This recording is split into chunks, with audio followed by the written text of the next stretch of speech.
Você vale algo. Pessoal, já começou. Pra te voltar, se entregou, foge a lutar.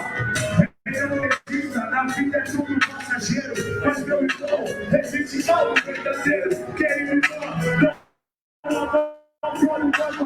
sempre lembramos é fácil conviver com a prova. Olha agora, passou você e recebeu. O que se foi agora é você e Deus. É isso mesmo, ele não te abandonou. Quando podia dizer não, ele se entregou. Sofreu por ti, chorou por ti, morreu por ti e só quer continuar em ti. Ele se importa na verdade com seu coração. Você vale mais do que produz a sua mão. Que ele vivou, não desista, pois não está só.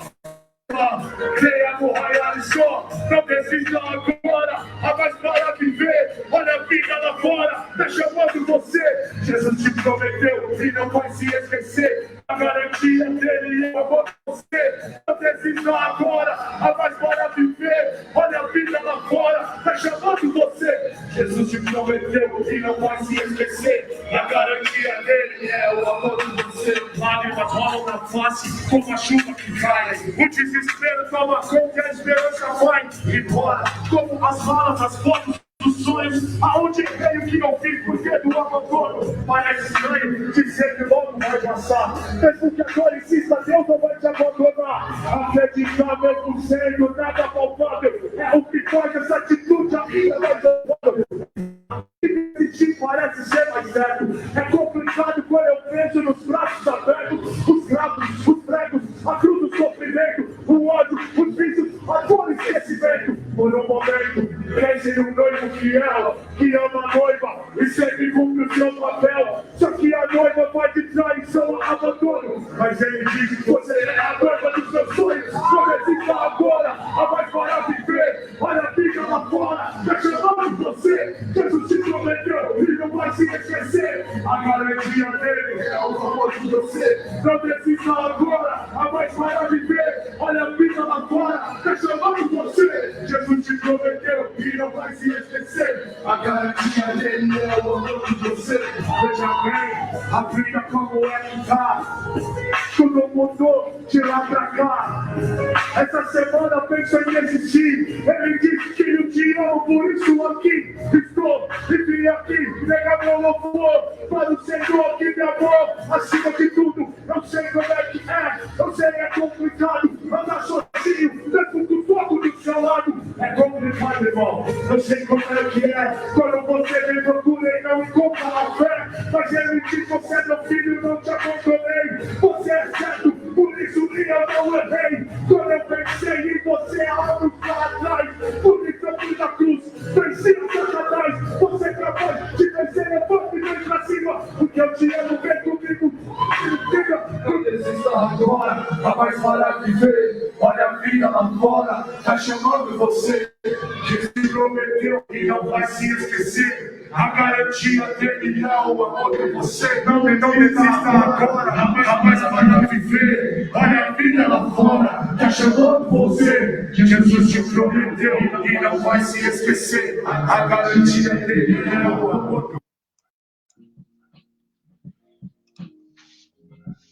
Salve, salve família, muito boa noite. Aqui é o Maia e hoje começando mais um Diversificando com Vida nesta nossa maravilhosa segunda-feira. Você acabou de assistir uma Desistir ao vivo da Banca de Cá na Sala Nossa Terra, não lembro qual dos eventos, se eu não me engano. Não lembro, não adianta. Não lembro qual que foi.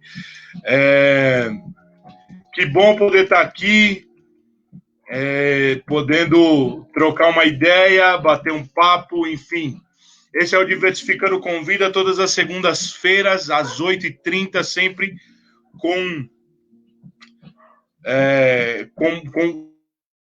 sempre um convidado bem interessante, várias coisas para falar. Enfim, hoje feriadão. Mano, eu não consigo fazer duas coisas ao mesmo tempo. Então, esperem um minuto. Um minuto, aguenta firme. Não não nos deixe. Agora foi.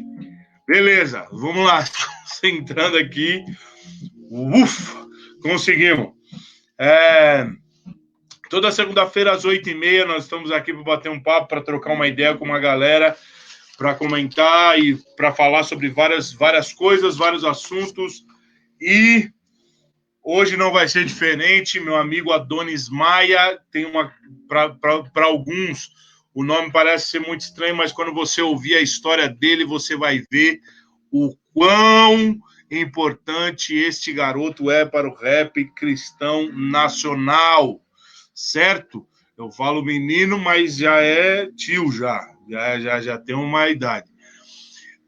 Lembrando você, toda terça e toda quinta, o Diversificando lá na rádio, e a rádio, ela... você vai na sua loja de aplicativo, e aí você baixa ali o aplicativo da RNV, tanto para o Android quanto para o iOS.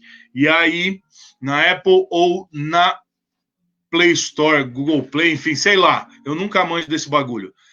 E aí você baixa toda terça e quinta, das 17 às 19, das 5 às 7 da noite, melhor do rap nacional e internacional.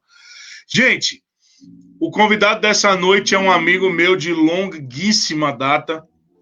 Eu conheci o Adonis, mas, na verdade, eu conheci o Adonis. Eu tenho dificuldade de chamar ele de Adonis, porque eu o conheci como A2. Isso em meados de 2005, na primeira vez que eu fui... Primeira vez que eu fui para o Rutus como banca de cá. E aí eu conheci o pessoal do Parábola. Nós éramos extremamente... Banca de cá e Parábola eram extremamente desconhecidos nessa época, e nós somos e tivemos a frustrante notícia de que nós não ganhamos o prêmio. Naquele ano foi o 6º selo, mas de lá para cá, de 2005, são 15 anos já tivemos mais próximos, já tivemos mais distante, já paramos, já demos um break e voltamos basicamente no mesmo tempo, já fizemos música junto, já cantamos ao vivo junto, enfim, várias coisas rolaram nesse tempo, muitos quilos a mais, muitas experiências a mais, e é sobre isso que nós vamos falar hoje. Agora eu quero que você receba aí meu amigo Adonis Maia, ele aí, bate palma onde você está aí, com seu cabelo amarelo agora, Brasil. Estamos maquinando tudo. Olha aí, ó. Gostei da parte que você falou que a gente pegou uns quilos a mais aí. Bem a mais, né? Nós já fomos magros, gente. Nós já fomos magros. Houve um tempo na nossa vida que não havia bochecha em nós. Houve esse tempo. Que nós mudávamos e era dread, era trança, era tudo, era brinco. Vixe. Houve esse tempo existiu. Esse tempo existiu. Você era bem mais estiloso que a gente, né? Você era, né, com essas paradas aí, brinco, essas paradas aí, você era mais, né, combinando com a galera da gringa aí, sempre era o Léo, pá, era, né? Era a falta do que fazer. A falta do que fazer faz isso. Faz gente ter esse tipo de coisa. Adonis, primeiro, obrigado, mano, poder estar aqui. Cara, que bom, essa conversa já tinha sido adiada há um tempo, mas que bom que deu certo. Fico muito feliz, graças a Deus, só amigos têm vindo aqui, você não é diferente. Antes da gente começar e você dar o seu cartão de visita, você foi muito bem recomendado, que, apesar que não precisava disso, mas na conversa com o Kleber falou muito bem de você e do trampo que vocês fizeram, enfim. Então, para início, eu queria que você desse seu cartão de visita, se apresenta, fala o que você está fazendo, quem é você, onde você mora, fala para a galera aí que não te conhece, quem é o Adonis. Da hora, salve, salve, paz aí a todos que estão acompanhando essa live, abençoadíssima, né? Galera, eu queria, antes de falar de mim, já que o Léo falou de mim, eu vou falar dele, né? Esse cara, eu acho que é Deus que promove essas paradas, porque tem umas paradas de coincidência que ele tem o mesmo sobrenome que o meu, né? Ele é Maia, eu sou Maia também, né? E eu não tenho vaidade nenhuma para dizer que eu já cresci muito com esse cara aí. Esse cara tem muito a oferecer. E tanto a nível rap como a nível vida, né? Ele falou de amizade aí, é porque papo fora da música, fora do rap, né? A gente tem muita vivência fora de tudo. Vou falar um pouquinho, né? A gente já fez até passeio junto aí, né? Uma época muito, né? E são coisas que ficam marcadas.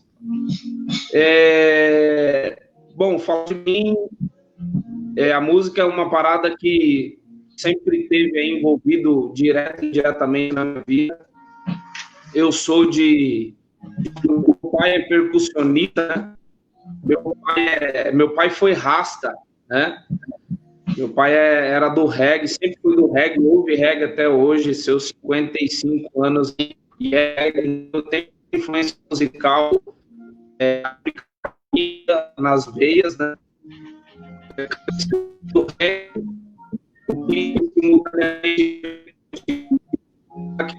rap, me apaixonei, né? Isso aí, 4, mais ou menos aí.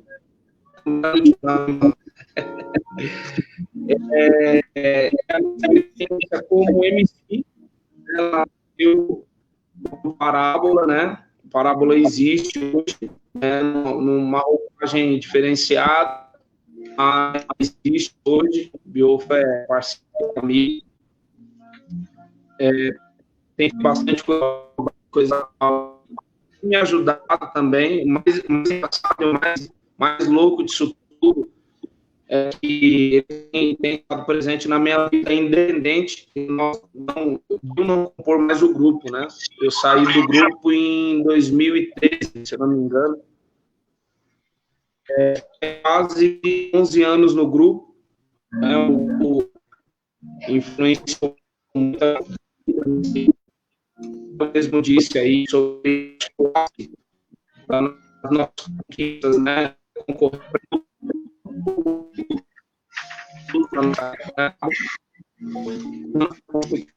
Aliás, Adonis. Eu vou lembrar, mano. Corremos novamente.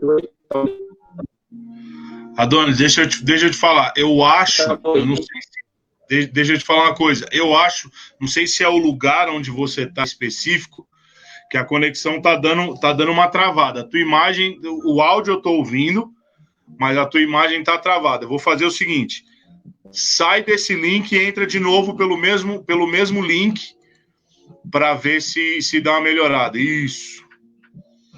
Vamos esperar para dar um pano de fundo. Como eu disse, nós nos conhecemos em 2005. Ele fazia parte do grupo Parábola. Parábola foi um dos maiores, um dos nomes do rap gospel cristão no início dos anos 2000, quando deu o boom. O Parábola foi um dos nomes que fizeram frente no rap cristão no Brasil. E aí foi nesse tempo que nós nos conhecemos, eles estavam lançando, e o que nos... E algo bem legal foi que tanto a banca de cá, na época, quanto o Parábola, nós não tínhamos o disco lançado, nós estávamos naquele ano, se eu não me engano, foi Saqueadores. Não foi Saqueadores, foi... Cara, eu sei que era o Parábola, o Banca de Cá, Sexto Selo, DJ Jamaica, e tinha mais alguém que eu não lembro qual era o outro grupo que estava concorrendo, e nós não tínhamos o disco, e era muito engraçado que a gente ficava tentando trocar ideia com todo mundo durante o prêmio lá, e a gente não tinha CD. literal. Adonis, não sei se você tá aí, ele já vai entrar, essas conexões da internet hoje tá uma benção. E a partir daí ficou uma amizade, a gente tinha essas questões em paralelo de serem grupos que estavam começando.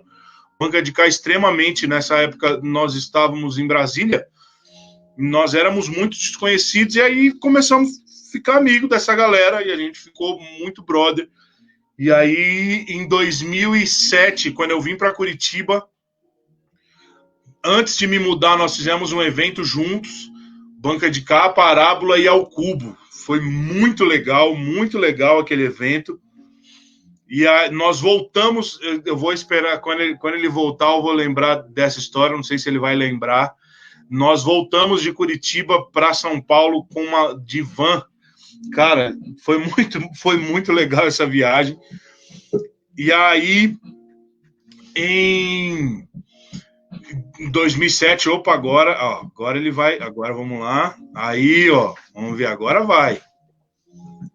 Aí, fala comigo. Ouvindo? Tô te ouvindo. Tá travandinho, mas vambora. Vai, né? Vamos indo.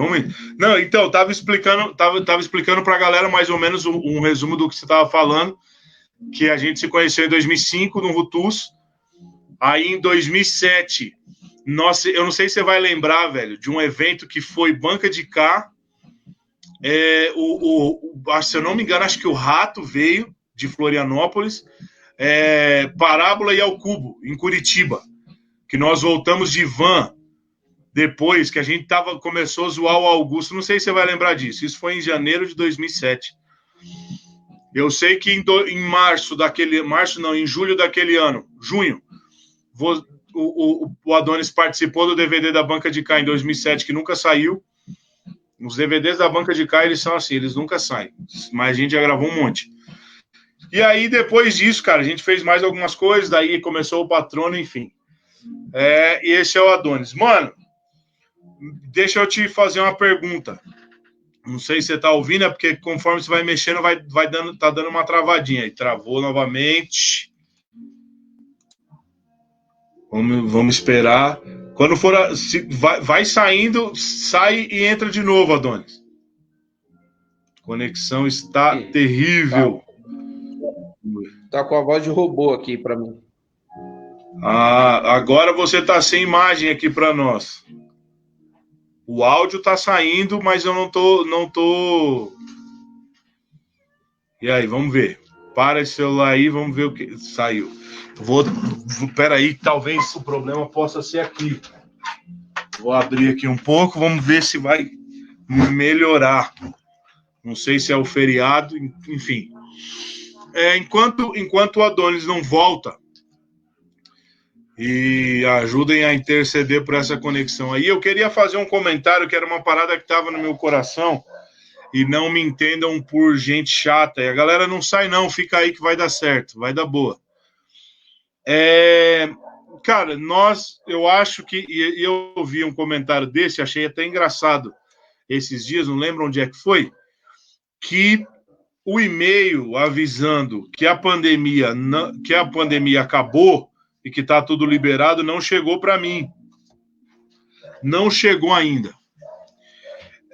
Nós estamos, todo mundo sabe disso, nós estamos no meio de uma pandemia e isso afetou muita gente. Os números, se você pegar as pesquisas, os números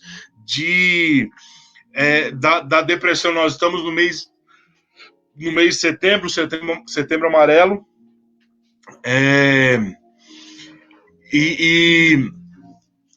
os números estão disparados, cara, o número de desemprego disparado.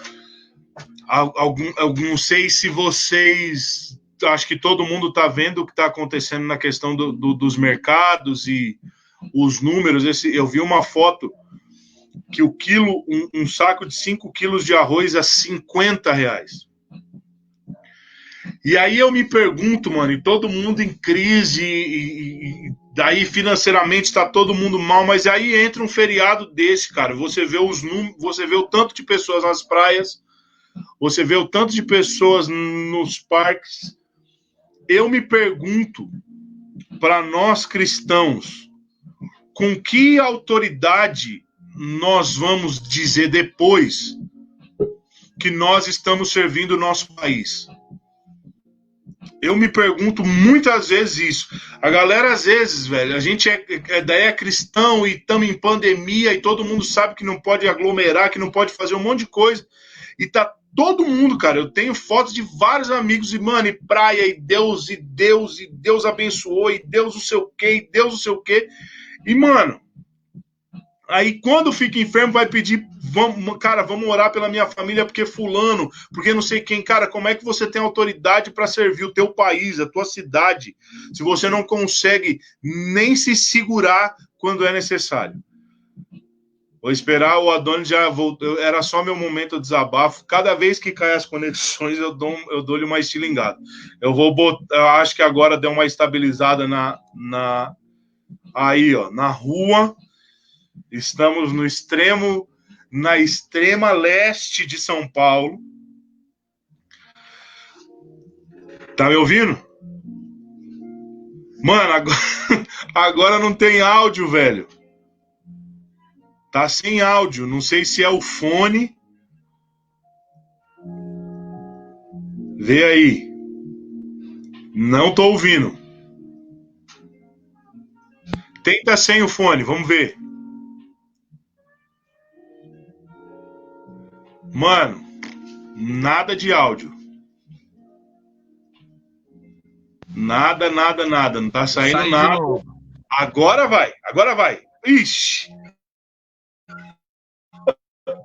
A hora que deu certo, ele saiu. Gente, é difícil, mas daqui a pouco vai dar certo. Agora vai. Agora vai. Vamos lá. Dá um oi. E aí, Adonis? Tá me ouvindo? Vamos esperar que eu acho que ele tá ouvindo? Ele tá tentando, acho que, fazer a conexão com o Bluetooth do carro. Mas voltando ao meu momento de desabafo, daqui a pouco vai dar certo. Gente, fique tranquilo aí, vocês que estão aí online, não saiam. E são coisas que acontecem. Eu só queria deixar esse registro aqui. Independente do que você acredita ou não, nós temos uma direção. Eu não estou falando, velho, que você tenha que... então eu não posso botar a cara na rua, Léo. Não é isso, cara. Mas, mano, não faz muito sentido, velho. Algumas coisas que a gente tá falando, que a gente tá fazendo, principalmente nós cristãos. Não faz muito sentido. Entendeu? A briga era pra gente ter culto. Então, beleza. Em alguns lugares, acho que na maioria dos lugares, as igrejas já estão funcionando. Ótimo, máscara, álcool gel, beleza. Agora, mano, não consegue se segurar num feriado, velho. Tá ligado? É difícil, cara. Difícil a gente entender o nível do evangelho que a gente tá tentando demonstrar com esse tipo de ação. Vamos lá agora. Fala aí. Agora eu tô ouvindo bem, hein? Agora vai. Agora tá, mano, perfeito. Então, Adonis, fala pra mim o seguinte, mano. Quanto tempo de carreira já? Quanto tempo fazendo som? Quanto tempo cantando? Então, eu estava falando, eu não sei se conseguiu pegar essa parte aí. Começar a cantar em 2001, né? Tá indo para 20 anos aí, nossa experiência com a parte executiva da música, né? Cantando, participando diretamente aí, né? Agora, 94 foi o ano que eu tive envolvimento, se apaixonando pela cultura, né? Eu dei um tempo de música de final de 2015 a 2019. Foi o tempo que eu fiquei aí desvencilhado, né, de cantar, especificamente, por uma causa muito justa, né? Eu acabei fundando, foi uma experiência punk, assim, com Deus, né? Porque no meio da minha trajetória, para quem não sabe, eu acabei tendo contato com as drogas e foram 3 anos deploráveis da minha vida, né? Eu venho de uma desestrutura familiar absurda no quesito viver com várias pessoas durante toda uma vida, ser criado por diversos tipos de pessoa. Meu pai, apesar de ter me honrado muito na minha educação, sempre foi um caminhoneiro de estrada. Minha mãe sempre vivenciou em São Paulo, eu em outro estado, enfim. Então, eu acabei que, devido a algumas frustrações, eu acabei canalizando todo o meu sofrimento nas drogas quando eu tinha 20 e poucos anos, mais ou menos. E aquilo foi uma coisa muito que me deixou muito para baixo. Eu lembro de orações que eu fazia para Deus e dizia assim: Deus, não deixa eu ir para o inferno, mas me leva embora. Meu Deus. Mas eu pedia para morrer, uma depressão em consequência das drogas, né? Negócio muito complicado. Inclusive, eu não tenho vergonha de falar isso, foi uma época que eu estive no grupo, no Parábola, inclusive. Bill puxava muito a minha orelha. Eu costumo dizer que existe diferença entre você ouvir falar de Cristo e em você converter o seu caminho a Cristo, né? Eu acho que existe essa grande diferença na vida de uma pessoa, quando ela simplesmente sabe qual é o caminho, mas não percorre. E eu acredito que percorrer o caminho é exatamente o paradoxo de todo ser humano, né? Falando numa parada extra-religião aqui, eu acho que o paradoxo de todo ser humano é percorrer o caminho a qual se acredita, independente de qual ele seja, né? E eu que conhecia Cristo, né, ainda pequeno, mas não vivenciava o seu caminho de forma intensa, né? A própria palavra fala, ele nos escolheu, não nós o escolhemos, né? Eu acredito que, de uma forma muito humanizada, o meu entendimento, Deus apontar o dedo e falar, é você, mas na hora que você entender, você vai me seguir, né? Dá até um pouco de confronto aí nas doutrinas de salvação que hoje existe dentro das igrejas aí. Mas, voltando à minha pauta, né? Minha vida. Tive experiência com as drogas e quando eu retomei, que eu tive algumas experiências muito punk, conheci a minha esposa, foi um divisor de águas na minha vida, conhecê-la, porque você vê uma pessoa que tem uma desestrutura de vida absurda, e aí você encontra uma pessoa que quer estruturar uma família. Para mim era a luz no fim do túnel que eu tinha encontrado. Então, eu tenho uma família, né? E porque esse era o meu grande desejo, ter esse modelo familiar, né? Filho, esposa, mãe junto, né? Pai, enfim. E acabei que comecei a estruturar minha vida, ainda percorri, cheguei a gravar um disco que o Léo participa. O Léo até participa, por incrível que pareça, numa música em homenagem à minha esposa, né? Eu até coloquei o nome de Rebeca. Se eu não me engano, você estava em Portugal na época, né? Quando você participou. Quando eu gravei, eu tinha ido para lá. O Léo tinha ido para Portugal e ele mesmo na correria, ele fez o corre e participou da música. Para mim foi uma coisa muito, muito bacana para mim. Enfim, e aí, às vezes a gente mistifica as coisas, né? Ou a gente padroniza, ou quer despadronizar as coisas no que é concernente ao evangelho. Mas quando eu retomei, eu estava disposto a fazer qualquer coisa, a participar de qualquer tipo de igreja. Eu estava disposto a ser o menor servo. Foi mais ou menos assim. Eu vim disposto. Eu acredito que e isso fazem mais ou menos 12 anos, quando eu fiz esse retorno, né?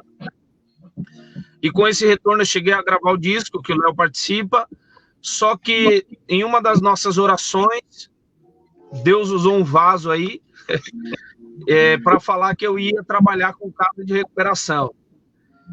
E eu vou falar para você, cara, eu não sou muito de acreditar em qualquer falácia, ou em qualquer profecia, ou em qualquer isso que eu te digo, tá ligado? Uhum. Mas, mano, foi uma parada que me confrontou, porque o cara chegou em mim, nesse presente momento, eu já estava exercendo o ministério, eu já estava envolvido com missão, mas não de uma forma divulgada. E a gente acabou subindo para o monte, já que é a cultura, né, dos mais pentecostais, enfim. Eu fui para o monte e tal, subi lá, e confesso que eu sempre tive preconceito, né, porque a gente tem aquela fala, não, Deus se manifesta em qualquer lugar, e é em qualquer lugar, de fato, inclusive Sim. No monte. Inclusive no monte. E aí, eu subi no monte com o pessoal que tinha costume de subir, e lá saiu um cara no meio do mato, olhou para mim e falou assim, ó, o ano que vem você vai abrir casas de recuperação. Eu olhei para a cara dele e eu vim dessa vida, eu conheço um pouco, né? Eu falei, caramba, que loucura, né? Só que o cara se reportou para minha esposa e falou assim, você, pastora, não se preocupa, porque Deus vai colocar o desejo no teu coração. Aí eu abro um parêntese aqui. Minha esposa nunca se viu fazendo trabalho social. Né? Tem muito essa parada de, é meu chamado, não é o meu chamado. Eu gosto, eu não gosto. E ela nunca se viu fazendo a parada e no ano subsequente nós abrimos o ano que exatamente que foi dito, naquilo que eu acredito que era de fato uma profecia, eu abri o número de casas de recuperação que nem com a experiência que eu tenho hoje eu consegui abrir. Foram 5 casas que eu abri naquele ano de 2015. Da hora. E foi uma coisa muito, muito louca, porque eu tinha um gás que eu não sabia explicar, porque hoje eu fico cansado, velho, demais, cara. Dor nas costas, é complicado. Mas eu tinha um gás, porque além de eu trabalhar na época, eu era gerente comercial naquele presente momento, eu além de trabalhar, além de eu gerir pessoas numa operadora telefônica, que eu era gerente lá, além de eu gerir pessoas lá, eu geria 40 homens dentro da casa de recuperação. Então imagina, mano. Eu não sei que gás que era aquele que eu tinha, eu não sei como que era a parada, mas a minha ausência da música se deu por esse motivo. Eu estava fazendo isso, cuidando de homens adictos, dependentes químicos e etílicos. Aliás, eu falo que eu estava fazendo e continuo fazendo, né? Eu voltei para a música, mas eu continuo fazendo isso simultaneamente. Hoje a minha vida é dividida exatamente nessas duas questões. Com o passar do tempo, eu acabei me tornando terapeuta em dependência química, né? Mas hoje a minha vida é dividida na terapia, na presidência da casa de recuperação e na música. São as coisas que envolvem minha vida direta, indiretamente, simultaneamente, são as coisas que estão presentes na minha vida hoje. Então foram quase 5 anos, 4 anos e pouquinho, que eu fiquei ausente só estruturando o projeto, né? Hoje o projeto é muito mais... a gente sabe como fazer a coisa, né? A gente tem o feeling, quando a gente olha para a vida de um jovem, a gente sabe quando é uma pessoa que precisa de ajuda de fato, ou quando é alguém que simplesmente quer fazer uma média com a família. A gente sabe quando é alguém que vai precisar pegar na mão para andar, e a gente sabe quando é alguém que é só soltar na banguela.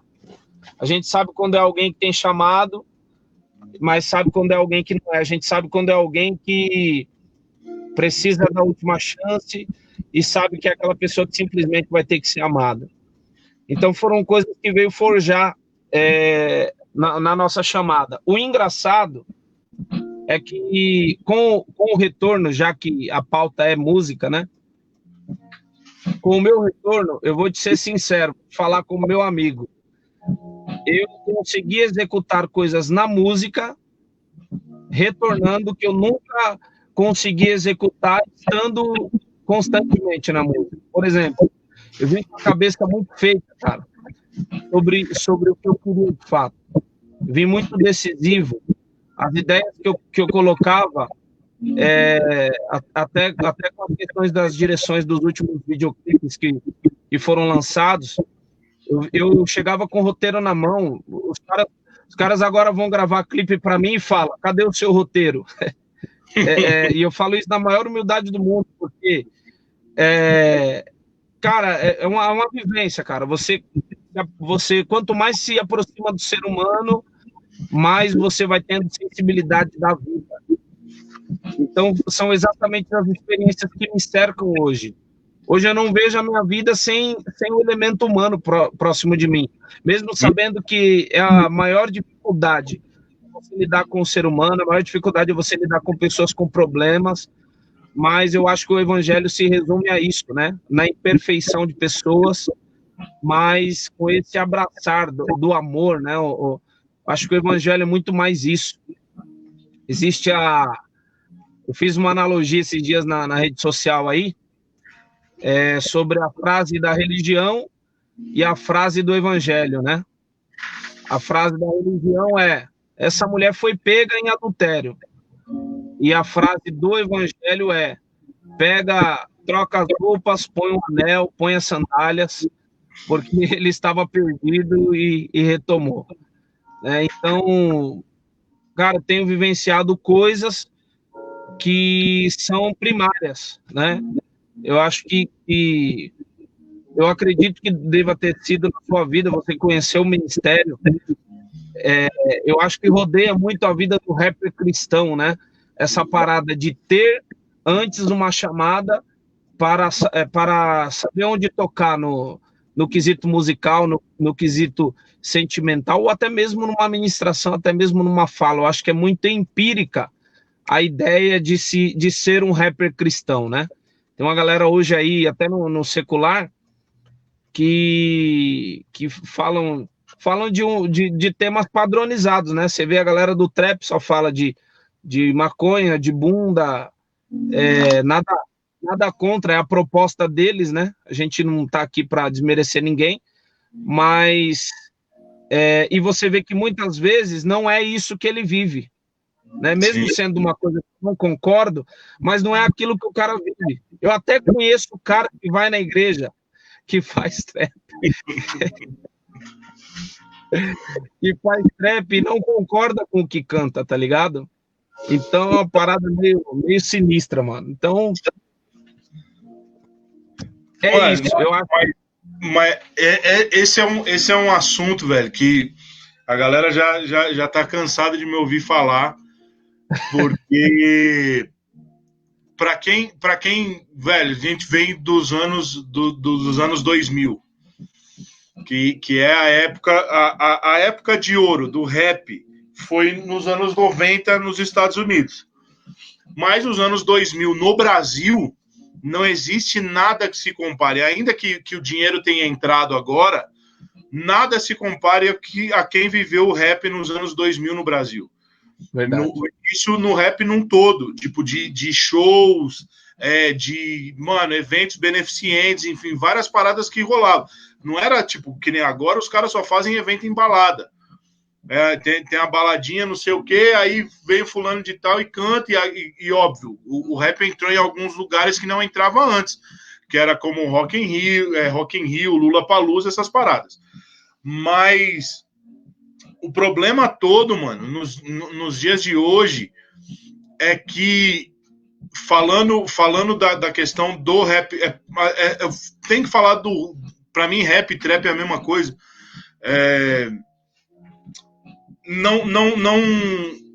Não dá nem para colocar o rap cristão, porque eu não consigo encontrar hoje em dia, e a gente vai falar um pouco sobre isso, representatividade daquilo que a gente já viveu. A igreja abandonou o rap, até o Feijão fala isso numa live do Alcubo, pedindo para os pastores e para os líderes voltarem a fazer os eventos, e não por falta de agenda, mas é por descrédito. A igreja desacredita hoje, acho que nos usaram muito tempo, né? Porque o rap sempre atraiu muito. Mas a questão da música rap no Brasil hoje, Adonis, eu acho que o problema todo, mano, é que todo mundo tá correndo atrás de dinheiro e tá se vendendo para que esse dinheiro entre. Esse é o problema. E para quem experimentou a mensagem do rap, onde você era praticamente obrigado, mano, quer cantar rap? Quero. Você não precisa ser afinado, você não precisa tocar instrumento, mas você precisa ser verdadeiro naquilo que você canta. Não existia, tipo, bandido de arminha de plástico no rap. Ou você canta o que você vive, mano, ou já era. Ou você não era aceito. E hoje a gente já não vê isso, né, mano?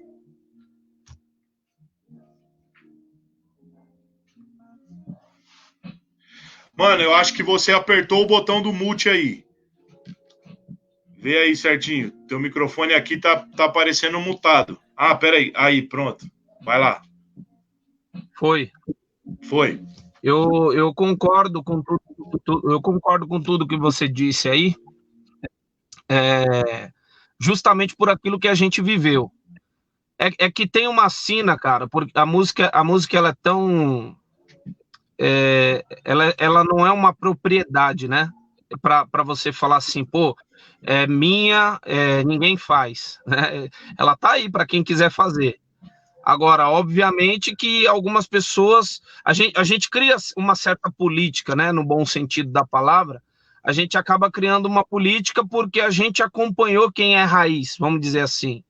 A gente acompanhou quem iniciou a parada e qual o intuito, quais os propósitos, a gente sabe qual era a gente não entende os meios, vamos falar assim, que a gente não domina os meios, mas a gente sempre entendeu os propósitos. Eu acredito que essa seja uma justificativa plausível. E a galera de hoje, ela tem os meios, mas não tem os propósitos. Então, uma inversão de valores. E muita gente de hoje descredibiliza o de antes, talvez até de uma forma... acho que você falou isso daí sobre a venda em si, né? Eu não sou contra vender, né?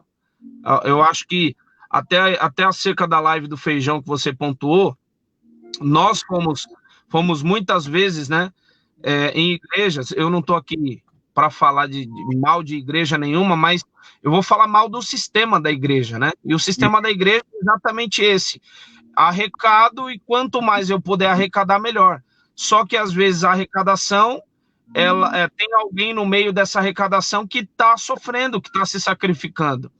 E na maioria dos eventos da nossa época, de meados de 2000 para cá, a gente viu muito rapper bom, principalmente gospel, parar justamente por essa falta de valor.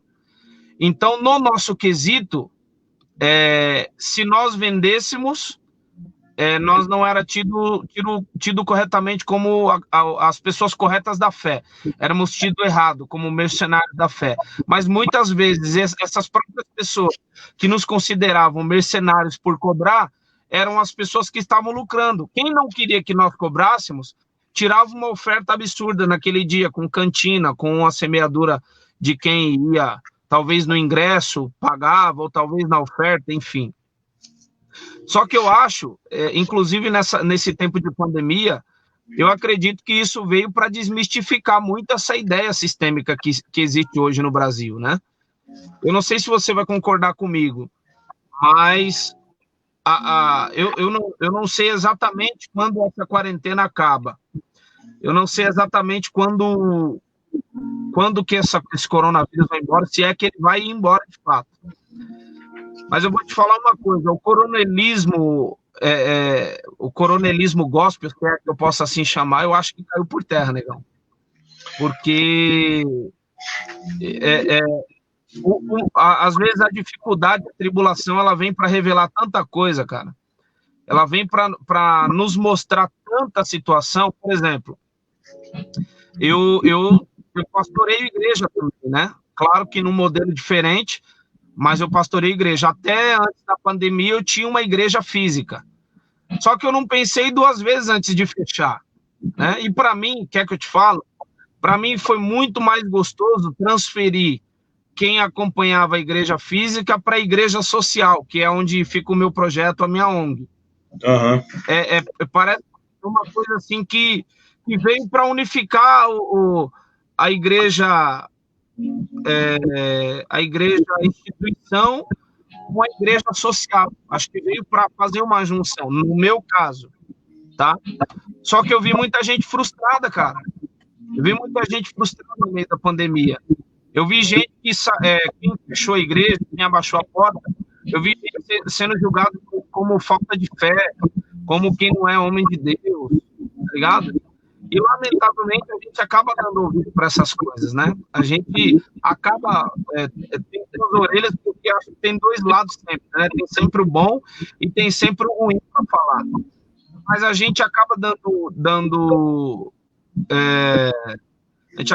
ouvido para as negações. E quase que, eu não vou falar na sua totalidade, mas quase na sua totalidade, quem manteve a igreja aberta contra os decretos aí na época de pandemia foi justamente quem está interessado em arrecadação, cara. Isso é unânime. Porque tem gente com medo de fechar a igreja, gente com medo de ficar, de não receber salário. Tem muito disso, né? Eu fiz algumas reflexões aí pela rede social, aí, baseado naquilo que gera escândalo, em Coríntios 8, lá quando Paulo fala das carnes consagradas. E eu fui chamado de doido, né, por igreja que eu já fiz parte, por falar para o povo parar de pedir oferta pelas redes sociais. Porque eu estava vendo um monte de ímpio falar, não basta esses crentes pedir dentro da igreja, agora vem os crentes pedir nas feiras do rolo, aqui nos grupos ao vivo do Facebook, aqui na Joete Pert, aí. Agora vem esses doidos pedir oferta aqui, cara. E aí a gente percebe que os evangélicos do Brasil perderam o senso de interpretação bíblica, mano. Então a parada fica muito mais complexa do que já é. Porém, eu acredito que agora essa é uma época do povo abrir os olhos, do povo saber quem é quem diante das dificuldades. Porque as maiores instituições... Assim, as maiores instituições se preocuparam muito mais com a arrecadação do que com propriamente o bem-estar das pessoas. Essa é a imagem que reflete para quem não obedeceu a um decreto ou quem se preocupou muito mais em arrecadar pelas lives do que levar uma mensagem para as pessoas aí, entendeu? Depois eu vou te falar, vou deixar você falar, só queria falar uma parada rápida que eu entendo acerca biblicamente, mas eu vou deixar você falar, senão eu falo demais, mano. Não, estamos... todo MC que não fala não é MC, mano. MC pastor que não fala, velho, aí tá com problema mesmo. Mas, velho, eu creio nisso, cara, tá ligado? Eu creio que essa pandemia, um dos efeitos dela com relação à igreja foi trazer para fora e foi botar, não para fora ainda, eu não acho que isso tá começando a externar para o mundo coisas que antigamente só ficariam dentro. Algumas coisas que estão começando a vir para fora são, mano, só a ponta do iceberg. Os caras, velho, a galera tá horrorizada, por exemplo, com aquilo que aconteceu com a Flor de Lis. Vamos dar um exemplo, dar um nome. Mas isso ela não é a única. Não estou falando sobre a questão de matar pessoas, tá? Não estou falando disso. Sim. Mas não, que mano. Tem muita gente que faz isso. Velho, você tá envolvido em um dos meios, cara, que eu conheço gente que a profissão do cara é justamente abrir um monte de casas de recuperação, tá ligado? E ficar catando dinheiro da galera. Aí joga o cara numa chácara, tá ligado? Fala, mano, o teu negócio aí é trabalhar, vem um médico uma vez por semana, o cara começa a dar trabalho, dá um mata-leão no cara ali, o cara dorme 3, 4 dias, fala, mano, já era. E os caras vivem em condição subhumana. Eu já cansei de ir em lugar assim. Conheço também. Então, mas a questão, velho, eu acho que ainda assim eu acho que o enfim, essa parada, os ditadores. Os coronel, dá. Sim, ele ainda não vai cair nesse primeiro momento. O povo tá enxergando, Só que com isso vai ter um problema, Adonis. Que o problema é o seguinte. Vou fazer uma analogia bem rapidinho aqui. Nós viemos de uma geração onde os pais não falavam de sexo com os filhos. Eles não conversavam sobre sexo com os filhos. E principalmente os pais cristãos. Eles já demonizavam, falavam, sexo antes do casamento é pecado, se você fizer, você vai para o inferno, acabou. Aí, nasce uma geração depois da nossa, que são hoje, que são, tipo, os jovens, 20 e poucos anos. Essa geração que veio depois já começou a falar assim, opa, não é por aí não. Eu tenho interesse, preciso buscar. E aí os caras começaram a buscar, velho. A igreja não quer falar? Não. Então vamos buscar aonde? Vamos buscar em filme, vamos buscar na internet, vamos buscar nos youtubers, essa parada toda. E aí vem a geração após elas, que são os adolescentes hoje, 13, 14, 12 anos, tá ligado? A galera, tipo, sim, todo mundo falou sobre a menina que engravidou, que foi estuprada. Claro, mano, ninguém, na nossa cabeça, 10 anos é uma criança. Mas eu já fui em evento, por exemplo, que 13 anos a menina já tinha 4 filhos. Com 13. Você é louco, já vi também. Então, assim, é porque o que aconteceu é que a igreja falhou na comunicação em alguns pontos, e essa geração que está vindo e está olhando e questionando esses ditadores, eles estão falando o seguinte, quer saber? Então eu vou fazer do meu jeito. E aí a gente entra num outro parâmetro, que a gente é uma geração que tem muita coisa e fugiu do principal, que é a Bíblia. Simples assim. Verdade. Os caras tiram dos conceitos bíblicos e falam, cara, a gente precisa abrir igreja porque tem gente e a demanda aumentou. Mano, vai aumentar. Digamos que janeiro os caras falem, mano, tem vacina, mano, as igrejas vão estourar de gente. Porque emocionalmente o povo tá todo arrebentado, cara. E a esperança vai ser a igreja. O problema é que eles vão ser... Quem serão os líderes? Porque os caras não querem ser extorquidos, então eles vão pro evangelho do mais fácil.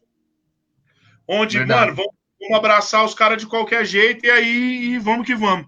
Mas fala aí o que você quer falar. Na verdade, assim, eu concordo com tudo que você está falando, cara, de verdade. E, assim, tem ressalvas que eu faço só no quesito quando o povo chegar destruído. Exatamente o problema que você falou, ele está voltado para isso, para o propósito dos pastores. O povo vai vir carente. E se o povo for apacentado com uma palavra sólida, obviamente que o povo vai entender ou vai deixar. Esse é o efeito de todo ser humano, né? Ou eu concordo ou eu não concordo. E em cima disso, eu só queria te falar do período dos juízes da Bíblia, que o próprio livro diz que o povo andava fazendo o que era certo aos seus olhos. E aí eu te falo o seguinte, é engraçado porque o mesmo coração pecaminoso que o povo tinha no passado, o povo tem no presente. Tanto é que leis que são explícitas, né, nas leis mosaicas, enfim, as leis civis, vamos colocar assim, elas refletem hoje, talvez até um pouco mais duras, né, em alguns quesitos, porque tem a lei aquele âmbito cultural religioso envolvido e etc. Mas elas servem, se a gente pautar algumas questões. Nem todas, é óbvio, né? Mas algumas questões. Só que, olha que engraçado, numa época de severidade, numa época que vem, a época dos juízes posteriormente, a gente percebe que o povo andava fazendo o que era certo aos seus olhos. E quem disciplinava o povo era Deus, cara. Você já se fez essa pergunta? Uhum. Tipo, numa época que não tinha alguém. Tinha juiz, né? Os juízes se levantavam, até tem juíza no meio, né? Eles se levantavam para julgar. Mas você percebe que no âmbito pastoreio existe um negócio muito complicado nesse meio, porque assim, quando o povo tinha que ser extremamente disciplinado, quem disciplinava era o próprio Deus. Deus levantava um povo inimigo, um exército muito forte vinha, aí o povo se voltava para Deus, se caso eles estivessem fora. E aí o que é engraçado hoje, que o povo não anda fazendo o que é certo aos seus olhos. A diferença é que o povo anda fazendo o que é certo aos olhos do líder. Sim. E aí é onde mora o grande problema, mano, porque as pessoas hoje têm medo de julgar o líder, mano. E não é errado julgar o líder, não é errado pautar o cara para saber se ele é de Deus ou se não é, mano. Aí a galera do não julgues, né? Como que fala? Até sumiu da cabeça aqui que eu fico revoltado, cara. A galera do não julgues, no toque não ungido, né? Que é os jargões que o pessoal fala aí. Cara, aí a galera fica passando a mão e hoje tá entrelaçado. A ovelha e o lobo, mano, andam juntos. Hoje não tem diferença, tá ligado? Você não consegue identificar. E quando a gente começa a analisar no que é ensinado, o cara ele pode ter uma postura boa, o cara ele pode ser de família, mas se você prestar atenção no que é ensinado, você vai saber quem ele é, mano. Sim. Então hoje, aí eu faço essa analogia aí sobre o passado e sobre o presente. No passado, o povo andava fazendo o que era certo segundo os seus olhos. E quem que disciplinava? Deus.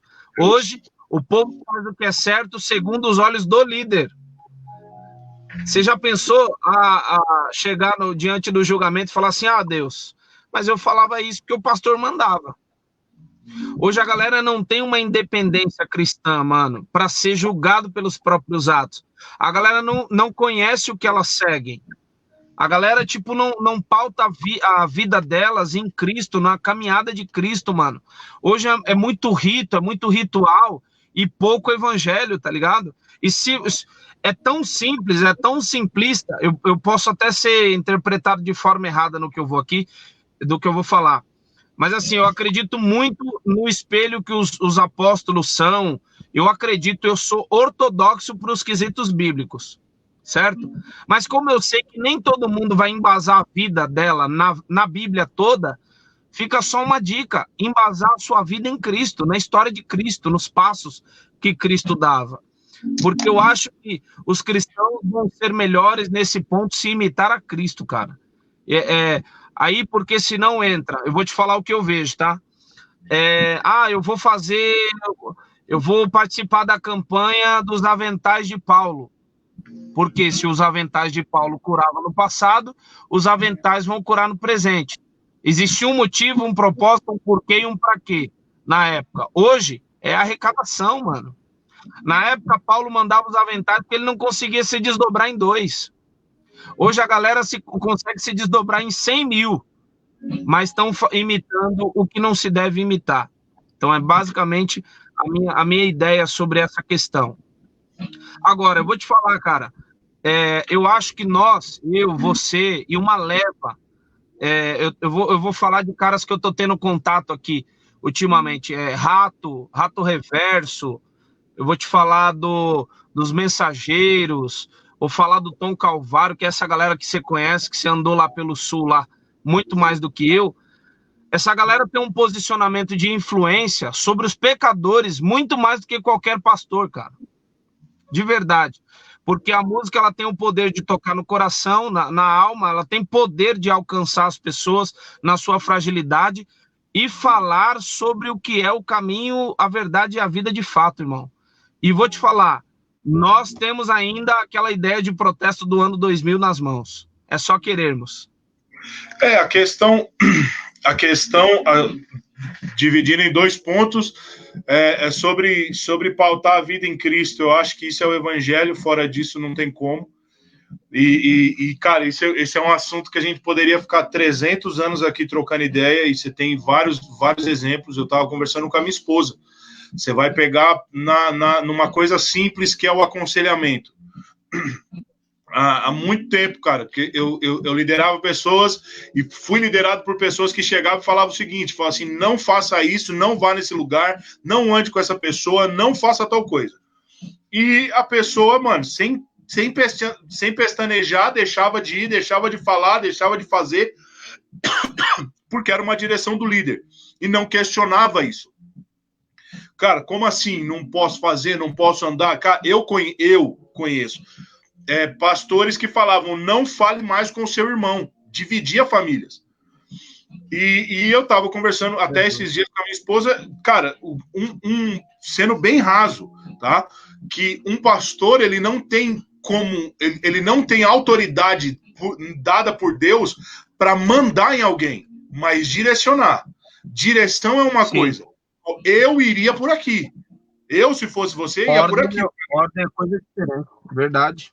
Entendeu? Agora, o problema é que o povo acostumou com pessoas que mandem e eles não sabem viver sozinhos. Esse é um ponto.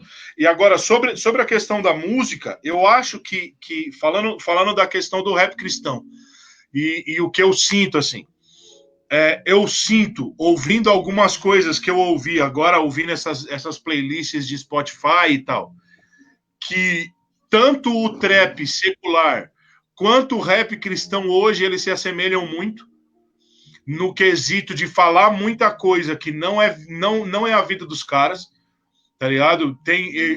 São músicas muito bem construídas, falando do trap cristão, cara, os caras falando sobre Nike, os caras falando sobre dinheiro, os caras falando sobre moto, os caras falando sobre Naruto, sobre um monte de coisa, velho. Que tipo assim, mano, vou fazer porque o Krauk faz, o da Massa Clan faz, o Costa Gold faz, eu tenho que fazer igual, senão a gente não é aceito. E para quem o rap cristão não nasceu para ser uma vertente do rap. É a música, sim, do mesmo jeito, mas a mensagem hoje nos anos 2000, a mensagem se assemelhava, a diferença era que nós falávamos sobre Cristo no final da conta. Porque os caras falavam contra o crime, contra as drogas, contra um monte de coisa. E nós falávamos, nós somos contra isso também e somos a favor do evangelho. O problema é que agora a mensagem do rap cristão ela é totalmente contrária do que aquilo que os moleques estão falando. Tá ligado? Sim. Então os caras estão falando... Pode falar. Posso usar esse argumento seu até para falar acerca de um trabalho que eu fiz de trap, né? Eu fiz um clipe chamado Tô Perdido, Me Acho, uma música. E, inclusive, algumas pessoas perguntaram, né? Questionaram se eu estava fazendo ostentação. Eu não sei se você chegou a acompanhar esse clipe, claro, porque no meio do clipe eu canto na frente de uma mansão. Você viu isso daí? Vi. Então, só que ali eu até penso da seguinte coisa. Eu até expliquei num videozinho bem rápido na internet esses dias o que significava o refrão, porque o refrão, várias pessoas falavam assim, você não colocou letra... E eu não entendo o refrão, eu acho muito louco, mas não entendo. E essa música eu fiz basicamente falando contra o racismo. Que aí eu queria entrar nessa pauta contigo, que ao meu ver, você combater o mal do mundo, mesmo se às vezes você está balançando a bandeira assim, ó, Jesus, Jesus, Jesus, Jesus, Jesus, para não ficar algo extremamente fanático, eu acredito que isso é cristão também. Você se posicionar contra o racismo, você se posicionar sobre outras coisas. E a música, eu acredito que pelo menos 1/3 das pessoas que viram, acho que isso gerou um certo tipo de confusão, e as pessoas que estavam envolvidas comigo no projeto falaram assim, é legal você também gerar esse tipo de crítica na mente das pessoas, né? Só que eu falo da remissão, que é diferente da ostentação, né? Por exemplo, um preto, que eu começo falando e trago uma imagem da escravidão, da época da escravidão, o capataz e aquela ideia toda, e é basicamente o negro que escapa vence, né? E claro, isso não fica muito explícito, mas não mostra como venceu. E na música eu não falo se foi roubando, se foi na música, mas eu falo da vitória. E eu acredito que, sem querer entrar muito a fundo nesse tema de racismo, mas dando uma pincelada por cima, eu acredito que os negros, a nível economia, a nível sociedade, ainda estão muito atrás, tá ligado? Então, a música, ela traz essa ideia de colocar o negro no lugar que ele deve ocupar. É só uma pincelada que eu queria dar aqui. Eu sei que tem gente acompanhando aí, então, e sei que vai ficar registrado também, eu compartilhei pela minha página aí quase agora, então já vou dar essa explicação aí para a galera que questionou essa parte também. Crítica é normal, né? Não, tá, faz parte. Mano, eu acho, falando nessa questão da crítica, um amigo, cara, tipo, é um amigo desse que eu ganhei agora na pandemia. Ele me mandou o clipe dele no domingo. E eu quero avisar isso aqui já para os meus amigos. Se alguém perguntar para mim assim, Léo, o que você acha disso? Se prepare para ouvir o que eu acho. Você não vai ouvir a verdade, você vai ouvir o que eu acho, que é a minha verdade. E o cara pediu, falou assim, Léo, fala aí, mano, assiste aí e tal, e aí me fala o que você achou. Cara, eu falei o que eu achei. Foi assim, boa ideia, a ideia da música é massa, a construção é legal, mas eu me perdi na mensagem. Eu não entendi o que estava, eu não entendi o que vocês quiseram dizer com a letra. Aí o clipe em si não me mostra muita coisa, não me leva a lugar nenhum, tem a imagem de rua e tal, mas aí eu acho que ele não curtiu muito. Cara, como é lidar? Eu tenho acompanhado algumas coisas que você tem falado. Você é de vamos colocar um segmento no evangelho que são, cara, os caras são xiitas, que são os pentecostais, então o visível é muito cobrado, né? Tipo, a forma de se vestir, a forma de falar. Cara, eu lembro quando eu tava jogando futebol. Eu não sei se eu fui nesses cultos que os caras falam assim, cara, tem a irmã da revelação. Foi a única vez que eu fui. Me sentindo para um centro de macumba, mano. De verdade, me desculpe os irmãos que são. Mas normalmente a parada de tipo, mano, era um misticismo tão violento. Tem exagero nisso aí, tem. Mano, você tinha que quase que se curvar, quase beijar a mão da mulher, era muito estranho. E aí acabou. E eu, na época eu jogava futebol, um cara chegou para mim e falou, imagina, cara, agora os caras inventaram que tem futebol pentecostal, isso é uma heresia, porque jogar futebol é do diabo. E eu olhando, eu falei, mano, como é que eu vou falar para esse cara que eu sou jogador? Então, assim, então você vem de uma raiz dessa. Eu queria, mano, e essa é uma curiosidade mesmo, como que você está lidando? Porque eu vi uma das tuas postagens dizendo, gente, vocês precisam separar o personagem Adonis Maia, o MC, o cara que vai cantar, o cara que vai pintar o cabelo, o cara que vai usar uma roupa, não vai usar o terno e gravata o tempo inteiro. Como que você lida com essas críticas? E eu sei que essa galera bate e não é pouco. Como é que está sendo isso aí? Então, eu vou te falar uma parada. Minha ideia a nível ministério eu fui formado como boa parte dos rappers cristãos, eu fui formado na Renascer em Cristo, né?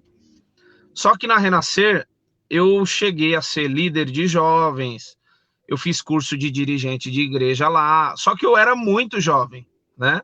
Nessa época, essa experiência que nós tivemos. E ainda, depois do processo das drogas que eu falei para você aí, é como eu usei a expressão e ela vem à tona novamente. Eu estava disposto a qualquer coisa, mano. Eu estava disposto, se falasse Jesus, eu estava junto. Eu estava, né, no apetite de gratidão tão grande que eu fui parar na Assembleia de Deus, tá ligado? E na Assembleia de Deus, quem sabe, eu tenho muito carinho pelos irmãos assembleanos, porque eu acho que nada deve ser extremo. Mas eu acredito que a Assembleia tem um pouco de verdade, assim como os reformados têm o seu pouco de verdade. Imagina pegar o conhecimento dos reformados e unir com o fogo devocional dos assembleanos. Que combinação perfeita que não daria, né? E claro que em algumas assembleias ou algumas vertentes das assembleias que são esse pessoal mais extremista, é o pessoal que pula, é o pessoal que é meio africanizado, né? Enfim. E aí eu adentrei na parada e a gente tá acostumado a se dedicar, mano. Na Renascer era uma parada que você passava 24 horas na igreja e você tinha maior prazer em fazer aquilo. Nas assembleias, não, você está envolvido com culto, é congresso, é só evento, vamos colocar assim. E eu, como sempre fui o cara dinâmico, despontado, você acaba se destacando. E eu já tinha alguns cursos, eu já tinha algumas experiências. Eu, por exemplo, eu já participei de 4 aberturas de igrejas em ministério que eu passei. Então, assim, e quando eu falo participar, é evangelizar e abrir a igreja, né? Eu tive essa experiência. Então, quando eu fui para a Assembleia de Deus, cara, eu era considerado já o evangelista, tanto é que em pouco tempo eu fui separado a tal. E algumas igrejas nem têm essa função, mas Efésios 4:11 dá essa base, né? Evangelistas. Eu acredito que todo mundo que canta rap visando missão, que nem todo mundo que canta rap gospel visa missão. Que gospel é um mercado gigantesco, né? Mas todo mundo que canta rap fazendo missão é um missionário, é um evangelista.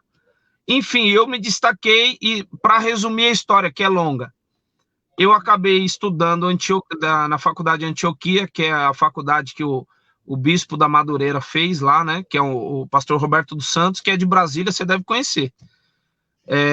Ele é o diretor da faculdade e eu estudei... Hã?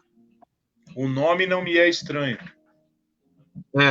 Doutor Roberto dos Santos, ele é doutor em teologia, doutor em ciências da religião, e eu fiz por eles a faculdade. Então, assim, a minha instrução teológica, ela é assembleiana, porém, eu leio muitos livros reformados. Então, assim, eu sou apaixonado por Dietrich Bonhoeffer, que foi um mártir alemão, tá ligado? Eu gosto muito de teologia reformada também. Então, a gente acaba mesclando e trazendo um confronto para o meio que a gente vive. Então, assim, em 2001 eu comecei a cantar rap e eu era da Renascer. E eu só parei por causa do social, não parei por causa da Assembleia de Deus. Só que tem muito irmão que me vê hoje, só me viu em cima de um altar pregando e pensa que talvez a minha vida é resumida àquilo ali. E aí é onde o povo entra naquele mérito que eu te falei, que as pessoas não analisam. Porque como pode uma água boa sair de uma fonte ruim? As pessoas, sem saber que eu canto rap, foram abençoadas já com a palavra, que, pela misericórdia de Deus, já saiu por intermédio da minha vida. E quando descobriram que eu canto rap desde 2001, aí meio que veio a frustração. Mas a frustração veio pelo quê? Porque viu eu em pecado, viu eu roubando? Não, porque viu eu de aparência mudada. Então, tudo se resume a isso.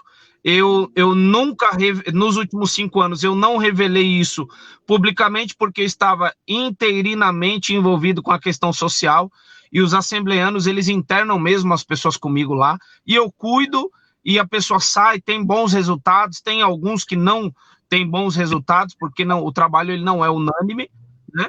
Mas esse ano foi o ano do baque para eles, foi o ano do choque. Porém, é o ano que eu estou me aproximando muito mais de pecador do que de crente. Então, para mim, está sendo muito mais vantagem, porque eu estou falando muito mais de Jesus esse ano para quem não está dentro da igreja do que propriamente quem está na igreja. Obviamente, eu já estava falando dentro da casa de recuperação. Quando eu falo que eu estou falando de Jesus para as pessoas, para pecador, é no sentido mundo, rua. As pessoas estão muito se aproximando porque a música é esse gatilho, né? Traz as pessoas para perto da gente, e isso tem sido fantástico.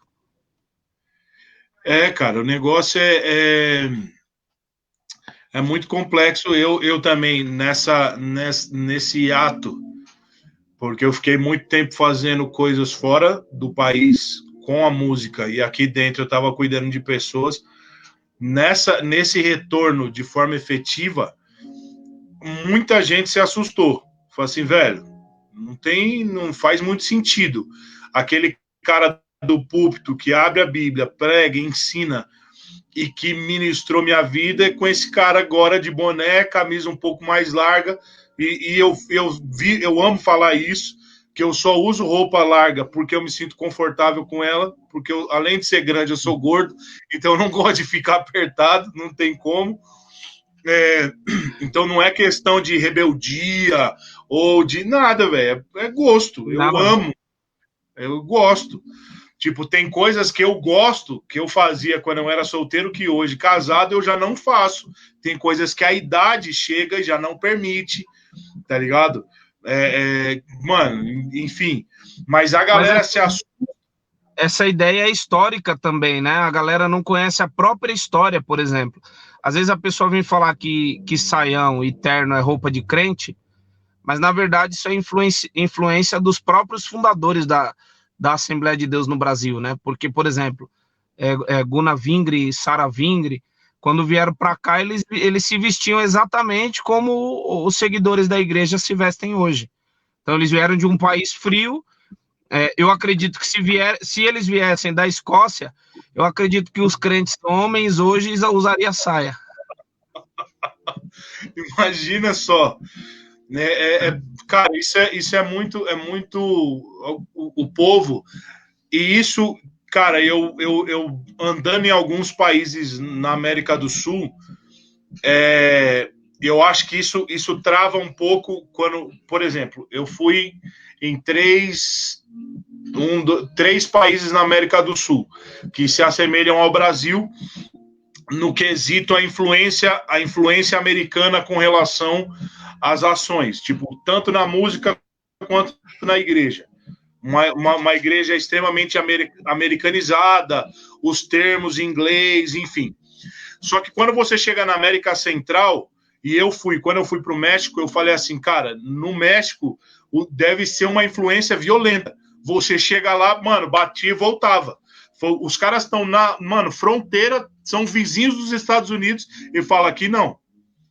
Aqui a gente não vai abraçar. Tipo, por exemplo, o rap lá, a cultura deles é totalmente diferente, tanto o rap cristão quanto o secular, eles falam, não, a gente não vai abraçar a influência americana. A igreja é uma igreja até, parece que ultrapassada, no sentido de que eu chamo de resistente, que é uma igreja que fala, não, cara, a gente tem algumas doutrinas e nós vamos abraçar as doutrinas que nos foi ensinada e não as modas das igrejas.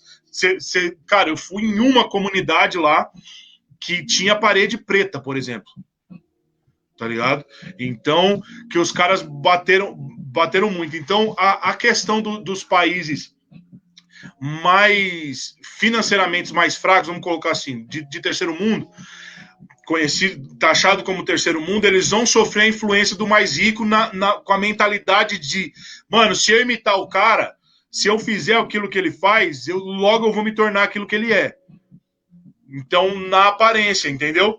Então, tipo, se eu cantar rap igual o Travis Scott canta, eu vou ser tão rico quanto ele. Se eu fizer uma tatuagem no olho igual o Post Malone, eu vou ser igual ele. Se eu fizer as tranças do Lecrae, eu vou ser tão influente como. Então, acho que isso é muito uma mentalidade, velho, que a gente precisa romper. Que, infelizmente, são pouquíssimas as pessoas dentro do segmento, falando de música ou do evangelho, que fala assim, cara, eu tenho uma visão, eu tenho uma palavra, eu vou permanecer naquilo que eu acredito. Hoje eu sinto dificuldade em fazer música nesse ponto, que é o lance, velho, minha música não vai ser vendável, tá ligado? Mas é a música que eu sento e ouço. E eu sei que um cara em crise, se ouvir a música que eu escrevo, ele vai falar assim, cara, era isso que eu precisava ouvir. Não é o que ele vai ouvir no carro dele com um monte de gente, mas é o que ele vai ouvir no momento de depressão. Entendeu? Mas, Adonis, a gente tem que já se encaminhar para o fim. Já vou garantir aqui, a gente tem que marcar uma outra, nós vamos marcar. Inclusive, esse nosso papo aqui tá me dando uma ideia, e eu vou, assim que a gente sair aqui, eu vou te chamar para desenrolar uma parada. Eu acho que o teu microfone mutou de novo, Dá uma olhada aí. Aí, liberou. Então, para a gente criar um quadro aqui no programa, para a gente debater alguns assuntos e tal. Mas eu queria saber, fazer 3 perguntas para a gente encerrar. Primeiro, quais são os próximos projetos? Você lançou Ben Johnson, que tocou semana passada e provavelmente essa semana vai tocar de novo. Se você não sabe, você tem Tô Perdido, Me Ache e Ben Johnson tá na playlist da Diversificando. A gente tem uma playlist lá no Spotify. Mas quais são os próximos projetos com o rap? O que tá vindo por aí? Cara, eu tô com 6 músicas prontas, que 3 delas estavam num pacote de projeto que eu acredito que não vai rolar mais, que era uma ideia acústica. Das 3, eu vou acabar fazendo o clipe de uma, né? Conta uma história. Eu acredito que eu vou ressuscitar um pouquinho o rap do ano 2000 nessa música aí. Eu acho que você lembra que na época do Parábola a gente sempre foi um pouco versátil, né? E eu acho que é a característica, né? Eu vou mantê-la, essa versatilidade. Vai ter hora que vai ser trap, vai ter hora que vai ser boom bap, vai ter hora que vai ser speed flow, vai ter hora que não vai, enfim. E eu tô ouvindo um som voz de violão com meu amigo, parceiraço, Elvis Darley, que é o Guita, que sempre acompanha, sempre tá participando das produções. Toda música que tem uma guitarra é dele, e essa música acústica é ele que toca e eu canto. Só o violão, aliás, né? Violão e voz. E tem outra música que eu vou falar exatamente do confronto que às vezes determinados pecadores encontram, tanto na sociedade como na igreja. E é uma música que eu falo de um travesti, né? Da hora. E essa música tá pronta. Eu tô buscando meios aí para gravar o clipe dela, para a mensagem não ser só audível, mas ser vista também. Eu acredito que esses 2 aí serão as próximas agora, que virão aí com força, com peso. E, na verdade, eu tô lançando mês a mês, para quando a pandemia voltar, a gente retrabalhar todos esses vídeos que a gente está lançando. Então, tudo que a gente está fazendo até hoje é a nível orgânico. Eu estou contando muito com a ajuda de amigos, pastores, líderes, rappers, parceria total mesmo. Você mesmo aí, com a liberdade que você tem, está tocando a música, e para mim é muito honroso, né? Então a gente está preocupado em gerar conteúdo para, no momento oportuno, visar o marketing e ir para cima também. Tem uma Cypher rolando aí também, que vai vir tem cara do todo o Brasil aí, é do meu mano, Rato Reverso, que está produzindo a maioria das minhas músicas também. Algumas participações, vai vir uma música com o Bjork também aí. Enfim, tá vendo coisa legal de verdade aí. Mas essas 2 aí que eu comentei são as primordiais, que vão vir agora aí. Da hora. Mano, 2 perguntas clássicas aqui do programa que todo mundo que vem aqui tem que responder. A primeira, se você tivesse R$1 milhão, caiu na tua conta amanhã, você abriu o teu aplicativo do banco, R$1 milhão, o que você faria? Peraí que sua voz tá robótica aqui. Se eu tiver o quê? Se cair... Se caísse amanhã, caiu. Mano, acabou, amanhã não, acabou agora a live, caiu R$1 milhão na tua conta, o que você faria?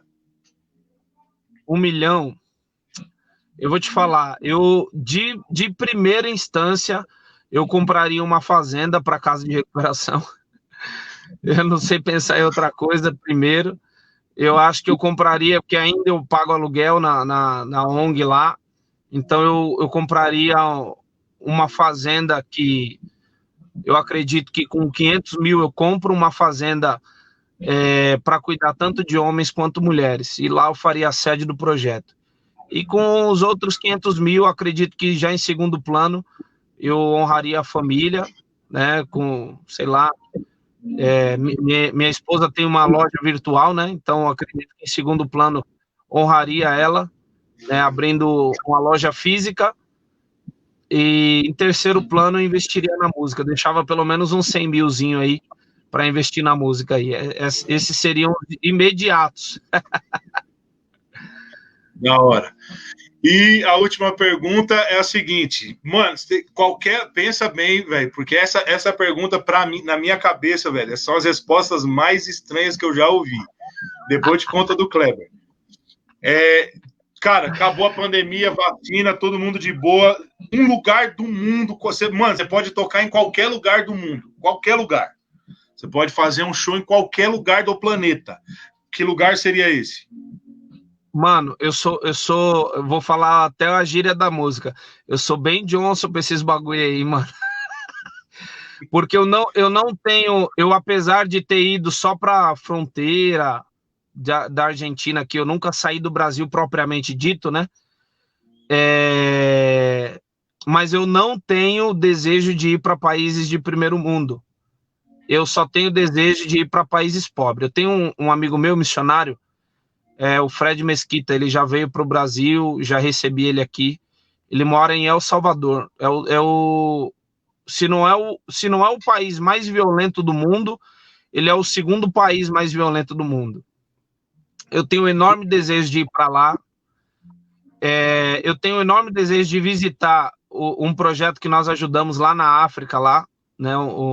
Esses dias o pastor mandou lá a galera comendo uns ratinhos, velho. Nossa, mó dor no coração, mano. Bagulho louco. Então, assim, eu resumiria que qualquer lugar de cultura pobre, eu acho que seria a minha visão. Venezuela, bagulho tá louco, mas eu iria para esses países aí, mano. Mano, você foi o primeiro que falou que iria para um lugar fora do país. Eu fiz essa pergunta pro Kleber, eu falei, mano, Japão, Estados Unidos. Ele falou assim, velho, eu queria tocar na Bahia. Eu falei, não, velho. Ô, Kleber, qualquer lugar. Na Bahia, muitas vezes. Mas então, só que tipo, para ele, velho, ele quer voltar para Bahia. Foi porque daí insistindo muito, ele falou que ia para África. Na semana passada foi o Lucas HD, eu falei, mano, moleque, esse vai pra gringa. Certeza. Ah, velho, eu queria tocar numa favela do Rio de Janeiro. Eu falei, que isso, cara? O que vocês querem passar no Rio de Janeiro? Mas eu acho massa, velho. Eu acho muito, muito interessante isso. Eu tive o prazer de ir para, que não estava falando, na América Central. Eu fui em dois extremos, né? 2013 foi o ano mais atípico da minha vida, que foi a última vez que eu fui para a Europa. E aí foi muito louco que eu saí, eu fui para Portugal e Suíça. Aí saí da Suíça, dormi em Portugal, dormi em Madrid, por causa da escala do voo. Cheguei no Brasil, a Yáscara voltou para Curitiba, eu cheguei em São Paulo, eu dormi em São Paulo, no outro dia eu já estava dormindo na Colômbia. Então o meu fuso horário estava perdido. Só que, velho, a diferença de um país de primeiro mundo, por exemplo, a Suíça, cara, na Suíça tudo funciona. Ônibus lá, Adonis, não atrasa 1 minuto. Não é, mano, se tá marcado 10h10, se você chegar 10h10 e 40 segundos, você perdeu o ônibus. Porque, mano, tudo é muito ajustado. Tipo, eu ia no mercado e nunca não sei falar francês, mal falo português direito. Mas os caras, velho, você nunca tem problema com troco, você não tem problema em andar com o celular na rua. Na Colômbia, eu não podia andar com... Mano, eu tinha uma câmera na época, uma dessas fotográficas grande, os caras falaram assim, guarda essa câmera e não anda com o celular na mão. Mas é extremo. Só que a diferença de tratamento entre um país e outro, velho, eu prefiro 100 vezes, mano. Por mim, eu queria morar, eu não digo, mas todo ano ir para Colômbia, todo ano ir para o Chile, por exemplo, que tem vários problemas. Mas, cara, a questão pessoal, o calor humano, velho, não faz... Cara, é muito louco. Adonis, quero te agradecer. Velho, quero te agradecer. Assim que a gente sair aqui, eu já vou te chamar para a gente desenrolar uma parada. E, enfim, que Deus abençoe, um beijo na sua família, que logo a gente possa estar junto. Se Deus quiser, agora em outubro, eu vou para São Paulo, vamos ver se a gente marca um café aí, vamos bater um papo, colocar alguns projetos em andamento. e ver o reino de Jesus ser estabelecido aí. Beleza? Obrigado por ter aceitado. Negrão, para mim é satisfatório, mano. Satisfatório demais e obrigado pelo convite, pela honra, né, de estar aqui contigo nessa live aí. Um abraço para toda a galera aí que tá acompanhando e que vai acompanhar essa live. E tamo junto, mano. Quando você chegar aqui, as portas estão abertas, escancaradas. É nóis. Já fica esperto no WhatsApp, daqui a pouco eu te chamo aí. Abração, mano. Abração, mano. Tamo junto. Vai. Galera, obrigado. Todo mundo que ficou. Agradeço a Deus. Hoje a gente perdeu um pouquinho do tempo, mas você vê que o Diversificando tem sido. A gente vem para falar de música e daqui a pouco a gente tá falando sobre religião, sobre um monte de coisa. Que massa. Obrigado por todo mundo que ficou. Toda segunda-feira, na semana que vem, nós vamos ter Filhos da Trindade, do norte do Paraná. Cara, os caras são muito bons, tem uma conversa muito boa e um testemunho que vai te chocar. Mano, ouve o que eu tô te falando, segunda-feira que vem você não pode perder, certo? Curte aí a página, compartilha, até o final da semana esse programa já vai estar no YouTube. E amanhã e quinta-feira, diversificando o melhor do rap nacional e internacional. É isso. Deus abençoe. Fica com Deus. Paz!